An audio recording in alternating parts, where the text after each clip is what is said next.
Assalamualaikum warahmatullahi wabarakatuh. Selamat pagi, salam sehat sejahtera untuk kita semua. Perkenalkan saya Wiwi Muhidayati, dosen program studi S1 Kebidanan dan Pendidikan Profesi Bidan Setikes Rajuk Besi Bojonegoro. Spesialisasi saya adalah mengajar mata kuliah kebidanan. Pada hari ini saya akan menjelaskan tentang teknik pengajaran saya dengan menggunakan metode DII, Delivery, Interaction, dan Assessment. Pada salah satu mata kuliah saya yang saya ampu yaitu kebidanan komunitas dengan bobot 2 SKS.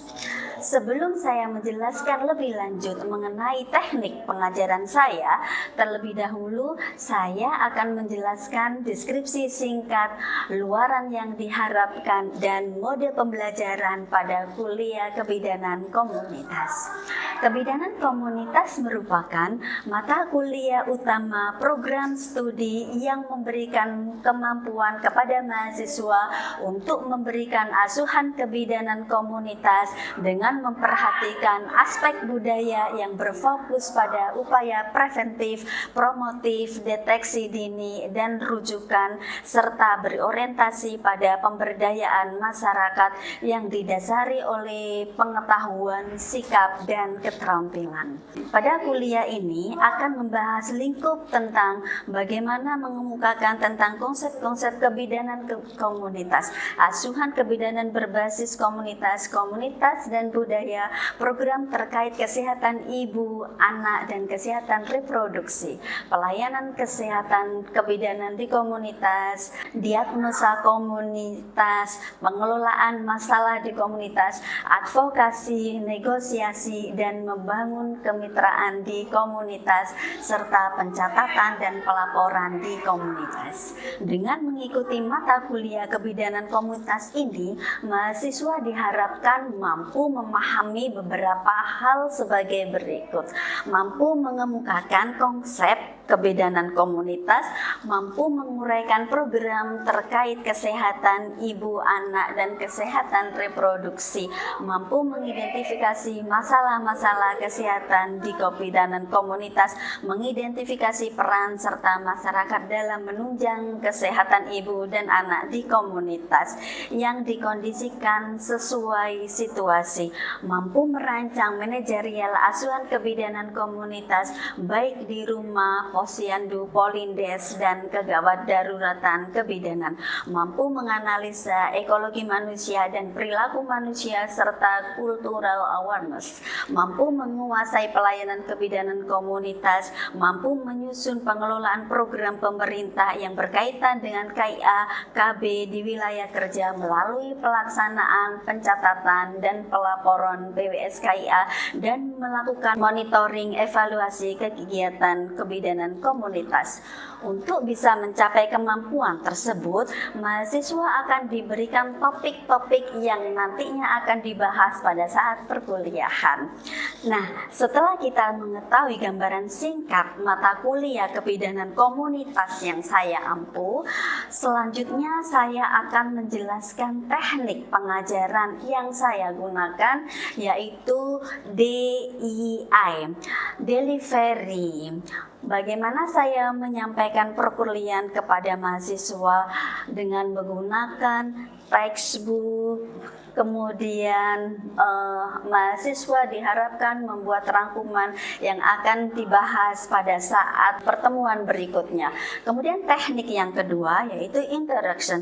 Bagaimana saya menjalin interaksi dengan mahasiswa? Dalam perkuliahan saya ada beberapa saluran komunikasi yang kami gunakan, yaitu di dalam kelas saya selalu mengajak mahasiswa untuk berdiskusi secara aktif, untuk bertanya dan mengemukakan isu-isu di kelas agar suasana mengajar berjalan komunikatif secara dua arah. Kemudian yang kedua, saya menggunakan metode WA Group untuk berdiskusi di luar kelas. Kemudian yang ketiga, saya menggunakan MS Team sebagai sarana untuk diskusi atas tugas-tugas yang telah dikerjakan oleh mahasiswa. Yang ketiga, saya menggunakan metode asesmen.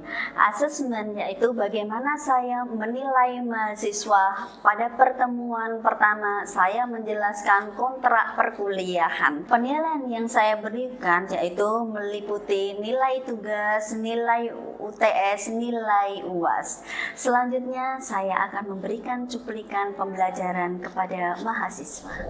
Ya, Assalamualaikum warahmatullahi wabarakatuh.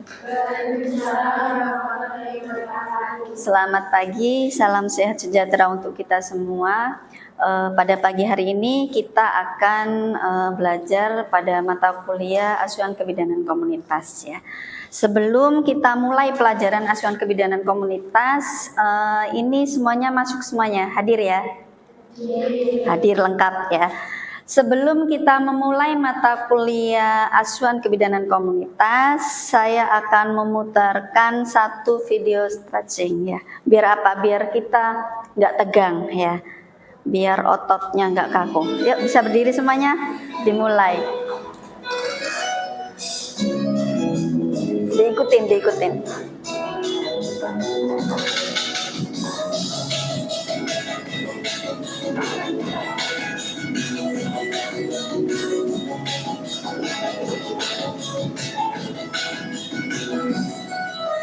Oke, silakan duduk kembali. Gimana setelah kita meregangkan otot-otot, sudah siap ya? Untuk materi pada pagi hari ini, kita akan melanjutkan materi yang kemarin ya. Oke, hari ini kita akan membahas tentang perilaku sosial budaya yang berpengaruh terhadap pelayanan kebidanan komunitas ya. Jadi ada beberapa sosial budaya itu yang bisa mempengaruhi terhadap kesehatan masyarakat kita. Oleh sebab itu, bidan itu mempunyai peranan penting untuk memberikan apa? Memberikan asuhan terhadap masyarakat yang ada di komunitas. Juga wajib memberikan konseling. Bagaimana pentingnya tentang kesehatan yang berkaitan terkait dengan kehamilan, persalinan, dan juga masa nifas ya. Kemudian kalau misalnya kita melihat tentang pengertian pelayanan kebidanan adalah segala aktivitas yang dilakukan oleh bidan untuk menyelamatkan pasiennya ya. Jadi di sini bidan punya PR besar sekali, yaitu bagaimana cara kita menyelamatkan nyawa pasien dengan penuh tanggung jawab ya. Jadi bagaimana bidan mempunyai tanggung jawab untuk menurunkan angka kematian ibu dan juga angka kematian bayi ya. Oleh sebab itu harus dimulai dari bagaimana cara kita menjadi bidan yang profesional ya. Kemudian pelayanan ini juga merupakan serangkaian kegiatan yang nantinya dilaksanakan secara sistematis ya. Jadi terencana, kemudian terarah dengan berpartisipasi aktif individu, kelompok, masyarakat secara menyeluruh. Jadi harus kekompakan atau kerjasama antara bidan dengan masyarakat. Jadi kalau misalnya bidan mau bekerja sendiri tanpa melibatkan masyarakat tidak bisa ya. Oleh sebab itu kalau misalnya masyarakat ingin bekerja sendiri kemudian tanpa melibatkan tenaga kesehatan atau bidan di wilayah masyarakat tersebut ya tidak bisa. Jadi harus ada serangkaian kerjasama yang bagus ya. Kemudian perilaku sosial budaya masyarakat ya. Kalau di sini kita bahas terlebih dahulu tentang kehamilan. Jadi perilaku sosial budaya masyarakat itu nanti ada pada saat kehamilan ya. Kemudian pada saat proses menjelang persalinan. Kemudian pada masa nifas ya. Jadi banyak sekali rangkaian-rangkaiannya ya. Kalau misalnya di suatu daerah itu biasanya ibu hamil mempunyai beberapa pantangan. Tetapi ada di salah satu daerah mungkin masih menganut budaya bagaimana ibu hamil tidak boleh keluar malam. Kemudian ibu hamil tidak boleh makan telur, ibu hamil tidak boleh makan ini, makan itu dan lain sebagainya. Begitu juga pada saat nifas. Kadang-kadang ibu nifas tidak diperbolehkan minum air putih yang banyak. Sedangkan itu kan sangat bertentangan dengan kesehatan kita. Oleh sebab itu kita wajib memberikan informasi Edukasi terhadap siapa? Terhadap masyarakat terkait dengan lingkup wilayah kerja kita ya. Jadi pada saat kehamilan itu nanti ada upacara yang dilakukan untuk mengupayakan keselamatan bagi janin dalam prosesnya menjadi bayi dan lain sebagainya. Biasanya ada budaya pada saat hamil itu ada apa itu namanya upacara semacam 7 bulanan gitu ya. 7 bulanan, kemudian mungkin 3 bulanan. Selama kegiatan tersebut tidak merugikan kesehatan, tidak apa-apa, kita dukung sebagai seorang bidan ya. Tetapi selama budaya tersebut merugikan kesehatan ibu hamil, nah itu nanti kita memberikan informasi konseling. Supaya apa? Supaya perilaku masyarakat kita berubah. Berubah ke arah mana? Ke arah yang lebih baik ya. Ke arah yang lebih sehat. Supaya apa? Supaya nanti bayinya juga lahir dengan selamat, lahir dengan sehat. Kemudian aspek sosial budaya yang berkaitan dengan kehamilan. Jadi fakta di berbagai kalangan masyarakat di Indonesia, jadi masih banyak ibu-ibu yang menganggap kalau kehamilan itu adalah sebagai hal yang alamiah, kemudian kodrat ya. Kemudian mereka juga merasa tidak perlu memeriksakan dirinya secara rutin. Ada juga yang beranggapan seperti itu. Tetapi perlu kita ingat, sekarang masyarakat kita itu kan sudah banyak yang berpendidikan tinggi. Jadi tidak semua mempunyai pendapat yang seperti itu. Tapi kalau misalnya kita menemui hal-hal seperti itu, maka kita harus memberikan informasi, edukasi, konseling yang baik supaya apa? Merubah perilaku tersebut. Kemudian ada beberapa faktor ya. Jadi faktor yang bisa atau yang mempengaruhi terhadap seseorang itu masih banyak mempercayai terhadap budaya-budaya, ritual-ritual atau kepercayaan-kepercayaan. Salah satunya adalah rendahnya tingkat pendidikan atau kurangnya informasi ya. Jadi masyarakat atau ibu hamil tersebut mungkin pendidikannya yang masih kurang ya, kemungkinan juga pengetahuannya kurang, kemudian juga kurang informasi, kurang bisa bersosialisasi dengan orang lain. Kemudian ada beberapa contoh ya, pengaruhnya pada kehamilan, misal masalah gizi ya. Jadi hal ini disebabkan karena adanya kepercayaan, kemudian pantangan-pantangan seperti tadi yang sudah saya jelaskan. Padahal pada saat hamil ya, itu gizinya itu harus lebih dibandingkan dengan yang tidak hamil. Di antara kalian mungkin pernah melihat saudaranya atau pernah melihat di daerahnya, kalau di tempat saya Bu, kalau misalnya hamil itu tidak boleh ini, tidak boleh itu. Mungkin ada yang bisa memberikan contoh? Saya Bu, menurut saya itu contohnya ada pantangan makan ikan asin, ikan laut, udang, dan kepiting karena dapat menyebabkan ASI menjadi asin. Oke, terima kasih Mbak Citra. Jadi masih ada kepercayaan bahwasanya kalau ibu hamil itu kalau makan makanan ikan ya, itu nanti asinnya menjadi asin atau amis ya. Nah, itu adalah kepercayaan. Nah, itu perlu kita berikan edukasi ya. Nah, padahal kalau misalnya nggak makan ikan, nggak makan ini, nggak makan itu, nanti gizinya dapatnya dari mana ya? Kalau mereka tidak dikasihkan informasi. Nah, kemudian terkait persalinan ya. Jadi kadang-kadang bayi laki-laki adalah penerus keluarga yang nantinya akan membawa nama baik dan lain sebagainya. Kadang-kadang anak pertama mungkin ya lebih menginginkan bayi laki-laki ketimbang bayi perempuan. Masih ada beberapa masyarakat yang masih mempunyai kepercayaan seperti itu. Padahal entah itu lahir perempuan, entah itu lahir laki-laki, semuanya adalah anugerah ya. Jadi harus benar-benar diperlakukan sebagaimana amanah itu dititipkan kepada kita.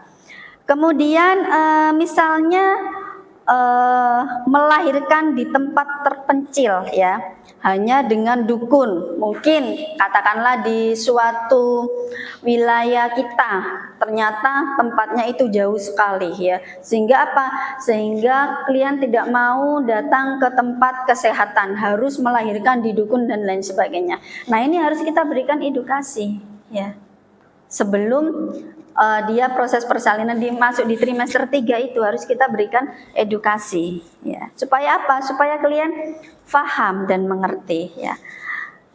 Kemudian peran bidan di komunitas terhadap perilaku selama proses persalinan ya. Jadi hampir sama dengan pada saat kehamilan tadi ya, cuma pada saat edukasinya itu lebih dipoin-poinkan ya. Jadi memberikan pendidikan pada penolong persalinan mengenai tempat persalinan yang aman itu di mana ya. Jadi pada saat kalian itu hamil, setidaknya dia itu sudah mempunyai rencana nantinya akan bersalin di mana ya. Di tenaga kesehatan, di rumah, atau ditolong oleh dukun. Nah ini sejak awal harus kita benar-benar pastikan. Kemudian perilaku sosial budaya yang mempengaruhi masa nifas dan bayi baru lahir. Ya. Jadi ada beberapa pantangan makanan, ikan, pedas, asin dan lain sebagainya ya, seperti yang tadi diberikan contoh ya. Kemudian tidak boleh keluar rumah sebelum 40 hari dan lain sebagainya. Jadi ada yang masih kita temui di suatu wilayah itu ibu nifas tidak boleh keluar rumah, harus benar-benar di rumah selama 40 hari dan lain sebagainya ya. Kemudian tidak boleh makan makanan yang misal terong atau apalah, panas, dingin dan lain sebagainya. Jadi masih ada beberapa pantangan-pantangan. Kemudian upacara adat ya, kalau misalnya di desa-desa itu masih ada biasanya habis melahirkan kemudian melakukan beberapa upacara ya, atau ritual atau semacam doa ya. Jadi tasakuran mungkin pada saat bayi lahir, kemudian pupak pusar atau kasih nama ya. Jadi kalau misalnya selama itu tidak mengganggu kesehatan ibu, jadi nggak masalah kita dukung. Tetapi selama itu berkaitan dengan kesehatan dalam arti harusnya tidak ada hubungannya dengan kesehatan, ya nggak masalah. Tetapi kalau misalnya berkaitan dan bertentangan, nah nanti akan kita berikan informasi. Tetapi kalau misalnya kita di bidang komunitas ya, kalau menemui hal-hal tersebut, jadi kita tidak bisa memaksa seseorang untuk mengikuti apa yang kita berikan informasi, tetapi harus melalui beberapa pendekatan. Salah satu pendekatan yang harus kita lakukan adalah dengan tokoh masyarakat, kemudian pendekatan dengan kader-kader, pendekatan dengan orang-orang yang dianggap penting di suatu masyarakat tersebut. Supaya apa? Supaya bisa membantu bagaimana cara kita untuk meningkatkan derajat kesehatan di masyarakat. Ya. Kemudian aspek sosial budaya yang berkaitan dengan kelahiran, nifas dan bayi baru lahir ya. Jadi masih tingginya angka kematian ibu dan kematian anak ya di Indonesia yang berhubungan erat dengan faktor sosial budaya masyarakat. Nah, ini tugas kita sebagai seorang bidan harus bagaimana cara menurunkan hal tersebut, memberikan apa? Memberikan informasi sejak awal supaya apa? Supaya masyarakat lebih memahami ya. Kemudian ada beberapa perilaku, kebiasaan dan adat istiadat yang merugikan terhadap kesehatan. Salah satunya adalah ibu hamil dilarang tidur siang. Nah, ini sangat banyak sekali kita jumpai di beberapa masyarakat kita ya, bahwasanya ibu hamil, ibu nifas tidak boleh tidur siang. Mungkin saat ini sudah mulai berkurang karena apa? Karena melihat latar belakang pendidikan ibu hamil, masyarakat sekarang itu kan sudah tinggi ya. Beda dengan zaman dulu kalau misalnya pendidikannya rendah, kemudian pengetahuannya kurang, sehingga apa? Sehingga masih menganut beberapa budaya yang nantinya bisa merugikan kesehatan ya. Kemudian ada beberapa pendekatan ya melalui budaya dan kegiatan kebudayaan kaitannya dengan peran seorang bidan. Salah satunya adalah bidan sebagai salah seorang anggota tim ya. yang terdekat ini harus melakukan atau mempunyai peran yang sangat menentukan dalam status kesehatan masyarakat. Jadi karena bidan itu mempunyai peranan yang sangat penting di masyarakat, kita harus mempunyai beberapa strategi. Strategi apa? Strategi bagaimana cara kita meningkatkan kualitas kesehatan yang ada di masyarakat. Tidak hanya kalau misalnya kita melihat masyarakat kita masih kurang pengetahuannya terhadap kesehatan, kemudian kita biarkan saja, nggak boleh seperti itu ya. Jadi harus benar-benar memberikan informasi, edukasi. Edukasi itu tidak hanya diberikan pada ibu hamil, ibu nifas atau ibu bersalin saja, tetapi di lingkup masyarakat yang ada, mulai dari bayi, balita dan lain sebagainya, itu nanti kita berikan edukasi ya. Edukasi sesuai dengan kebutuhan masyarakat yang ada. Nah, itu tugas kita di bidang komunitas ya. Kemudian peran bidan di komunitas terhadap perilaku masa nifas dan bayi baru lahir ya. Jadi yang pertama adalah kita berikan KIE ya. KIE tentang apa? Perilaku positif dan perilaku negatif. Dalam arti kita harus menunjukkan ini loh perilaku yang positif yang nantinya yang akan mempengaruhi tingkat derajat kesehatan masyarakat. Ini loh perilaku negatif yang nantinya akan merugikan derajat kesehatan masyarakat. Sehingga apa? Sehingga masyarakat paham. Ya. Kemudian memberikan penyuluhan tentang pantangan yang seharusnya diperbolehkan selama nifas. Memang ada beberapa pantangan yang harusnya tidak dimakan atau dikonsumsi oleh ibu nifas, kemudian ada beberapa pantangan yang tidak diperbolehkan. Ya. Jadi tidak semua disamaratakan. Ya. Itu juga harus dijelaskan pada saat kita memberikan penyuluhan kepada masyarakat. Kemudian memberikan pendidikan tentang perawatan bayi baru lahir. Ya. Bagaimana cara merawat bayi baru lahir dengan baik dan benar, supaya apa? Supaya nantinya kalau misalnya dibawa pulang tidak terjadi tetanus neonaturum dan lain sebagainya. Bagaimana cara perawatan tali pusat yang baik dan benar itu seperti apa? Bagaimana cara menyusui yang benar itu seperti apa? Bagaimana cara perawatan payudara itu yang baik dan benar itu seperti apa? Bagaimana cara menjaga kebersihan itu seperti apa? Misal ibu nifas harus ganti pembalut berapa kali dan lain sebagainya, itu harus dijelaskan ya. Supaya apa? Supaya tidak terjadi infeksi dan lain sebagainya. Kemudian yang harus dilakukan sebagai seorang bidan yaitu agar dapat melakukan pendekatan terhadap masyarakat, perlu mempelajari sosial budaya masyarakat tersebut. Jadi kita juga harus nimbrung di suatu masyarakat tersebut supaya apa? Supaya kita kenal ya. Sehingga apa? Sehingga sebelum kita memberikan keputusan untuk tidak melakukan hal-hal yang merugikan tentang kesehatan, kita paham terlebih dahulu ya. Sehingga apa? Sehingga kita harus mengenali masyarakatnya terlebih dahulu, budaya-budayanya seperti apa. Oh, kalau misalnya kita sudah paham, sudah mengikuti, kemudian kita paham ternyata budaya ini yang nantinya merugikan kesehatan kita. Oh, ternyata budaya ini yang nantinya akan meningkatkan derajat atau kualitas kesehatan kita. Nah, itu juga kita harus pahami. Kalau misalnya kita sudah masuk di masyarakat, kemudian tidak memahami sosial budaya yang ada di masyarakat setempat, kita tidak bisa memberikan konseling yang baik dan benar. Ya.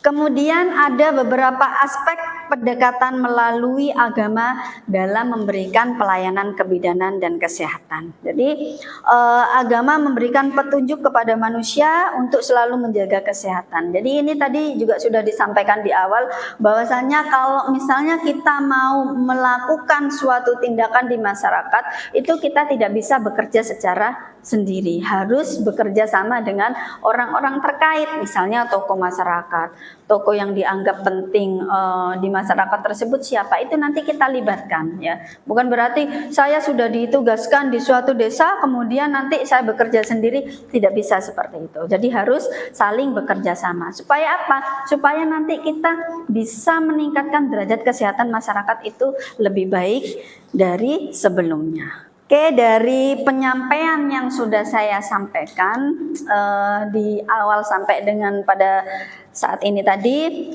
Adakah yang bisa menyimpulkan dari materi pada pagi hari ini? Saya. Oke, silakan Mbak Dwi.